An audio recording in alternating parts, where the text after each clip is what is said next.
हमारा जाने हैं, जाने न जाने भूलिए न जाने वक्त सारा जाने हैं।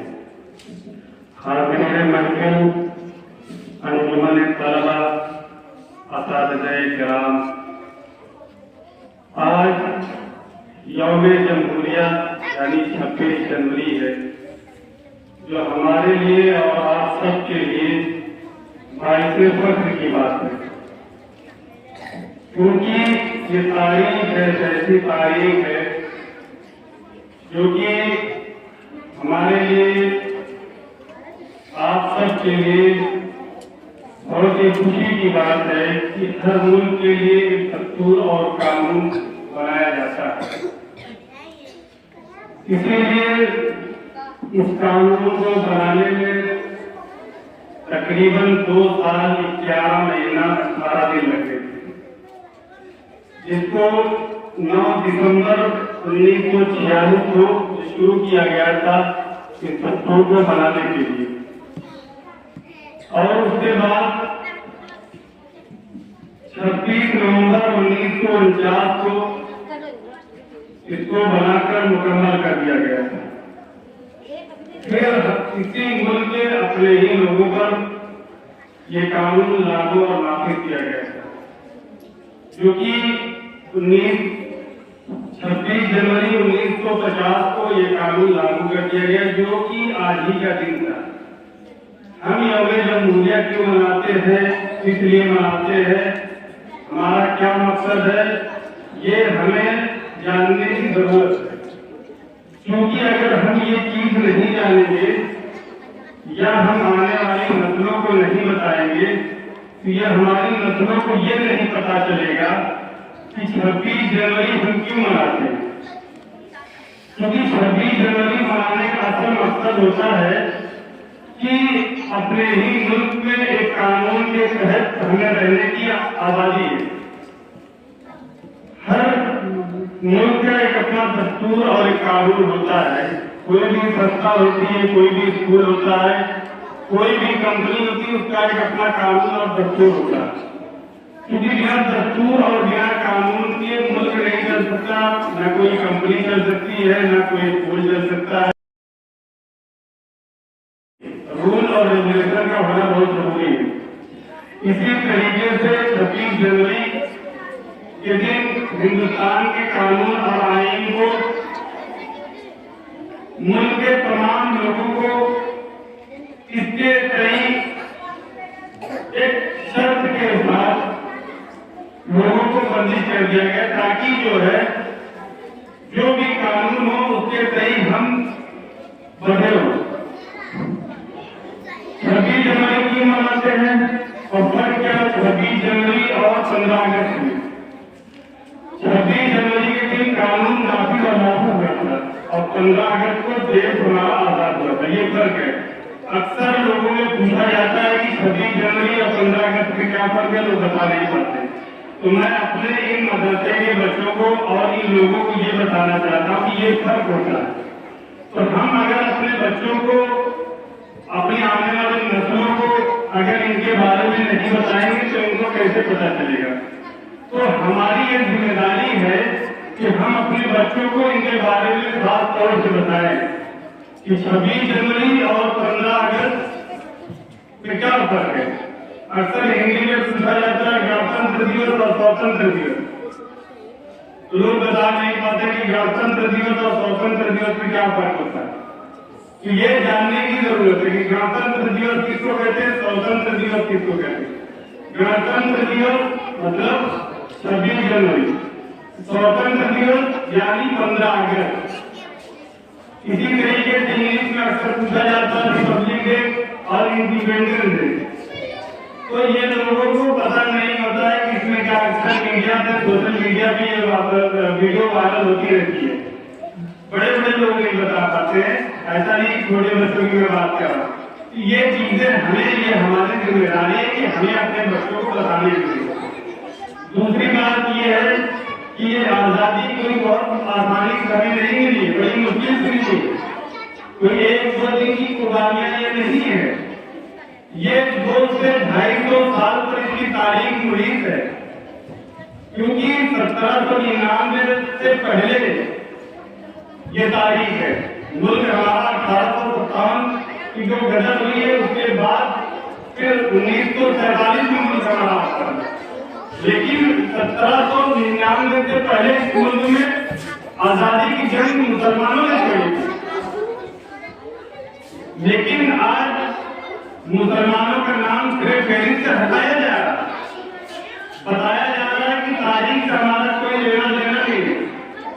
लेकिन हम लोगों को ये बता देना चाहते हैं कि हिंदुस्तान की तारीख से हमारा बहुत पुराना वास्ता है, क्योंकि हमारे आबा व अजदाद ने इस मुल्क के लिए हजारों कुर्बानियां दी है, जिन कुर्बानियों को हम फरामोश नहीं कर सकते। हमारी कुर्बानियों को मिटाया नहीं जा सकता, क्योंकि कम से कमो बेश 50,000 उलमाओं कराम को फांसी के तख्तों पर चढ़ा दिया गया। तो इन चीजों को हम फरामोश नहीं कर सकते। तो हमें सबसे पहले अपने बच्चों को ये बताना है कि हिंदुस्तान की तारीख की दो ऐसी तारीख है जो हमारे लिए बहुत अहमियत की हामिल है। पहली तारीख 15 अगस्त 1947, जिस दिन हमारा मुल्क हिंदुस्तान आजाद हुआ। दूसरी तारीख 26 जनवरी 1950 को जो हमारे मुल्क में कानून लागू और नाफिज किया गया। ये दो ऐसी तारीख है जो हमारे लिए बहुत ही बाइक फख्र की बात है, क्योंकि हमारे लोगों ने इस मुल्क के लिए जिस तरीके से कुर्बानियां दी है, उन कुर्बानियों को हमें ऐसा लगता है कि बहुत आसानी से मिल गई है। आसानी से नहीं मिली है, बहुत ही कठिनाइयों के बाद ये हमें जो आजादी मिली है, बहुत ही कठिनाई थी। किस तरीके से उन लोगों को तख्ते-ए-दार पे चढ़ाया गया था, फांसी के फंदे पर चढ़ाया गया था, जलियांवाला बाग किस तरीके से हुआ था, ये हमें जानने की जरूरत है।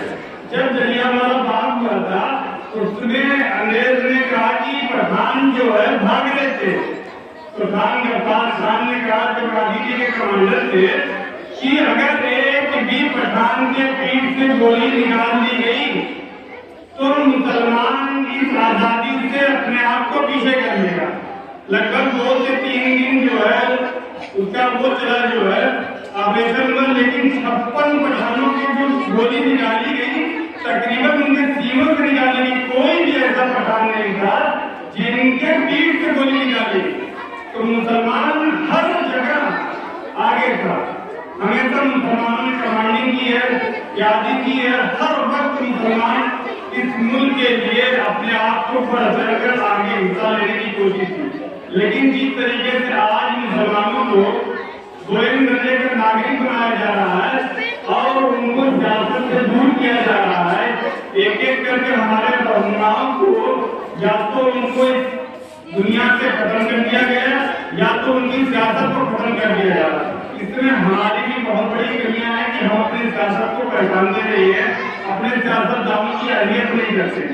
मुसलमानों को सियासत में आना बहुत जरूरी है, लेकिन उसके साथ साथ अपनी रहनुमाई, अपने लोगों की, मुल्क के हर चीज की आपको हिफाजत करना, क्योंकि आप ही इस मुल्क के रहनुमा और रहबर है। क्योंकि अगर आप नहीं समझे तो ये जान लीजिए कि मुल्क बिखर जाएगा और नफरत की आग में डूब दिया जाएगा। जिस तरीके से आज मुल्क के अंदर नफरत की आग लगी हुई है, इसमें हमें और आप सबको बदल के चलने की कोशिश करनी चाहिए। इसी तरीके से मैं अपने बच्चों को बताना चाहता हूँ कि आप लोग इसके बारे में जाने। मैं अपने असातिज़ा से ये बात कहना चाहता हूँ और तमाम मदारिस के उन जिम्मेदारान से या तमाम लोगों से कहना चाहता हूँ कि अपने अपने मदरसे में या मकतब में तारीख के बारे में जरूर बताएं। अपने बच्चों को तारीख के बारे में जरूर बताएं कि हिंदुस्तान की तारीख क्या थी, हमारी तारीख कहाँ से शुरू होती है, किससे शुरू होती है और कहाँ आके खत्म होती है। ये बहुत जरूरी है, क्योंकि हमारी तारीख को फरामोश किया जा रहा है, उसको मिटाने की कोशिश की जा रही है। तो ये हमारी जिम्मेदारी है कि हम अपने बच्चों को तारीख बताने की कोशिश करें। अगर हम अपने बच्चों को तारीख नहीं बताएंगे हमारे बच्चे हिंदुस्तान की तारीख से नामोद हो जाएंगे, उसको नहीं जानेंगे। जैसे हम अपने बच्चों को मकतबी और मजहबी और दीनी तालीम देते हैं, उसी तरीके से ये उनकी जिंदगी का एक अहम हिस्सा है कि वो अपनी तारीख के बारे में जाने कि हमारे आबा और अजदाद ने इस मुल्क के लिए क्या क्या किया है, कितनी कुर्बानियां दी है। मेरठ में जिस तरीके से खून की नदियां बहाई गई, कोई आसान बात नहीं है। इन सब चीजों को अपनी तारीख के बारे में बताएं। गांधी जी ने क्या किया, नमक आंदोलन चलाया, अबुल कलाम आजाद ने किस तरीके की कुर्बानियां दी, भगत सिंह ने किस तरीके की कुर्बानियां दी, टीपू सुल्तान ने किस तरीके की कुर्बानियां दी। इन कुर्बानियों को इन बच्चों को बताने के लिए हमारी जिम्मेदारी। अगर हम नहीं बताएंगे, ये बच्चे तारीख के बारे में नहीं जानेंगे, क्योंकि ये इनकी तारीख का और इनकी जिंदगी का एक बहुत अहम हिस्सा है। इसलिए हर साल 26 जनवरी के मौके पर, 15 अगस्त के मौके पर इस तारीख के बारे में इन बच्चों को बताया जाता है और इसके बच्चे प्रोग्राम भी करते हैं, तकरीर वगैरह भी करते हैं, सारी चीज करते हैं। तो इससे इसलिए इनको बताया जाता है कि ताकि ये जाने ये प्रोग्राम क्यों मुनाकिद किया जाता है, किस लिए किया जाता है, इसके बारे में इनको जानने की बहुत सख्त जरूरत है। और खास तौर से मदरसे के असातिज़ा की इसमें खास जिम्मेदारियां होती है कि इसके बारे में बच्चों को ज्यादा से ज्यादा बताने की कोशिश करें, साथ साथ ताकि ये बच्चे आगे चलकर अपनी तारीख के बारे में ज्यादा से ज्यादा जानने की कोशिश करें। इसके बाद मैं अपनी बात को खत्म करूंगा इसलिए के साथ कि सारे जहां से अच्छा हिंदुस्तान हमारा, हम बुलबुलें हैं उसकी,